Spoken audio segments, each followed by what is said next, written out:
கோவையில் king makers IAS academy மற்றும் குமுதம் வார இதழ் இணைந்து நடத்திய யுபிஎஸ்சி டிஎன்பிஎஸ்சி தேர்வுகள் குறித்த விழிப்புணர்வு நிகழ்ச்சியில் ஏராளமான மாணவிகள் பங்கேற்று பயனடைந்தனர். கோவை ராமகிருஷ்ணா கலை அறிவியல் கல்லூரியில் வாகை சூடவா என்ற தலைப்பில் கிங் மேக்கர்ஸ் ஐஏஎஸ் அகாடமி மற்றும் குமுதம் வார இதழ் ஆகியவை இணைந்து யுபிஎஸ்சி டிஎன்பிஎஸ்சி போட்டித் தேர்வுகள் குறித்த விழிப்புணர்வு நிகழ்ச்சியை நடத்தியுள்ளது. இந்த கலந்தாய்வு நிகழ்ச்சியில் பங்கேற்ற கோவை மாநகராட்சி ஆணையர் சிவகுரு பிரபாகரன் அரசு பள்ளியில் தான் பயின்ற அனுபவங்களையும் ஐஏஎஸ் தேர்வில் வெற்றி பெற்ற அனுபவங்களையும் மாணவ மாணவிகளுடன் பகிர்ந்து கொண்டார். தாம் வீணாக்கும் ஒவ்வொரு மணித்துளியும் வாழ்க்கையில் பின்னோக்கி கொண்டு செல்லும் என்றும் அதனை மாணவ மாணவிகள் புரிந்து கொண்டு செயல்பட வேண்டும் என்றும் அறிவுறுத்தினார். மேலும் ஐஏஎஸ் ஐபிஎஸ் தேர்வில் பங்கேற்க பள்ளி பருவத்திலிருந்தே கவனம் செலுத்த வேண்டும் எனவும் அறிவுரை வழங்கினார். கூட நான் வெளியூரில் இருக்கும்போது கூட டிஸ்கஷன் மொபைலில் தான் பண்ணியிருக்கோம். ஸோ மொபைல் இஸ் ஒரு டிவைஸ் தான். அந்த டிவைஸை சரியான டைரெக்ஷனில் நம்ம பயன்படுத்தினா நமக்கு பயன்படும். தவறான டைரெக்ஷனில் பயன்படுத்தினா நம்மளை அழிவு பாதையை நோக்கி இடக்கூடிய ஒரு வாய்ப்பாக அமையும். அதனால் மொபைல் இந்த காலத்தில் நெசசரியாக இருக்கக்கூடிய அந்த இன்ஸ்ட்ருமெண்ட்டை நல்ல ஒரு பயன்படுத்தக்கூடிய ஒரு விஷயத்தை நம்ம கற்றுக் கொடுத்தோம்னா பசங்களுக்கு அவங்களும் லைஃப்பில் அவங்க நினச்சதை விட அதிக அச்சீவ்மெண்ட் அடைகிறதுக்கு அது ஹெல்ப் பண்ணும் அப்படிங்கிறது தான் என்னுடைய இது.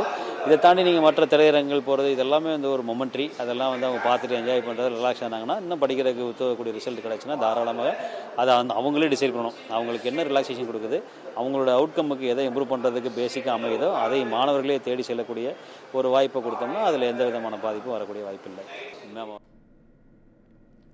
அதனைத் தொடர்ந்து பேசிய கிங் மேக்கர் ஐஏஎஸ் அகாடமி நிறுவனர் பூமிநாதன் மாணவ மாணவிகளுக்கு யுபிஎஸ்சி டிஎன்பிஎஸ்சி தேர்வுகளை எதிர்கொள்வது குறித்து ஆலோசனைகளை வழங்கினார்.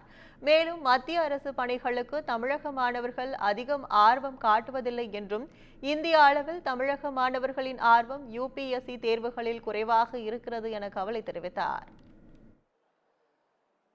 தமிழகத்திலிருந்து அதிக எண்ணிக்கையில் யுபிஎஸ்சி தேர்வில் வெற்றி பெறுவது இல்லை என்ற ஒரு தகவலை நான் கூறியிருந்தேன். இது உண்மைதான். மொத்த சதவிகிதத்தில் 4.2% மட்டுமே தமிழகத்திலிருந்து வெற்றி பெறக்கூடிய மாணவர்களுடைய சதவீதமாக இருக்கிறது மத்திய அரசு நடத்தக்கூடிய இந்த யுபிஎஸ்சி தேர்வில். முன்பெல்லாம் கிட்டத்தட்ட 10% மீது அதிகமாக வெற்றி வாய்ப்பு வச்சிருந்தக்கூடிய இந்த தமிழக மாணவர்கள் தற்போது வெறும் 4.2% தான் வெற்றி வாய்ப்பு.